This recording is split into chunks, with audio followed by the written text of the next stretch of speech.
Panggil aku Della, saat ini bekerja sebagai analis di salah satu tech company di Indonesia. Ini adalah tahun ketiga aku bekerja. Sebagai data analis sebenarnya kerjaannya tuh kayak gimana sih? Sebenarnya analis itu punya kewajiban khusus buat storytelling. Nah, tapi behind the scene-nya ini yang mungkin tak kasat mata mungkin ya bisa dibilang. Kenapa? Karena ketika kita storytelling, sebenarnya kita akan mencoba berusaha semaksimal mungkin untuk menyajikan apa yang terbaik, apa yang dibutuhkan sama yang membutuhkan data kita, yang membutuhkan jasa kita kurang lebih.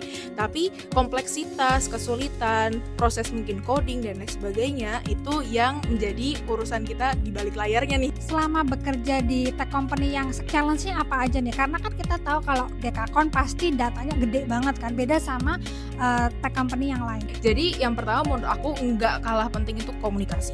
Sebenarnya komunikasi tadi aja aku coba sampaikan bahwa storytelling, kita menceritakan sesuatu. Berarti poinnya adalah bagaimana kita mencoba membuat orang lain paham atas apa yang kita lagi mau coba ceritakan nih Kak. That's why communication is a key. Sebelum pada akhirnya kita mencoba untuk menyampaikan hasil tersebut, otomatis ada proses diskusi, brainstorming dan sebagainya. Dan kebetulan karena di company aku sekarang bekerja itu multi-culture, komunikasi di sini enggak terlimit hanya untuk bahasa Indonesia saja.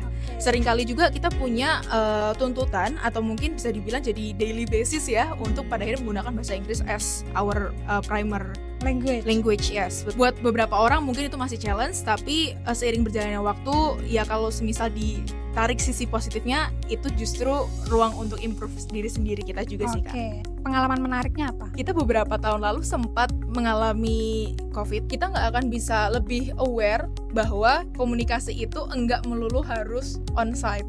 Harus ketemu orangnya, karena aku sebelumnya mungkin bisa dibilang kayak aku bisa diskusi lebih optimal kalau kita ketemu. Nah, challenge-nya kalau misalnya memang company-nya itu sendiri sudah berbasis multinational, kita nggak bisa dong menuntut orang yang dari luar negeri datang ke kita ataupun sebaliknya gitu. That's why membiasakan diri, dan apalagi di pressure dengan COVID dan lain sebagainya gitu, udah bentuk jalan yang pada akhirnya membentuk kita secara nggak langsung sih Kak.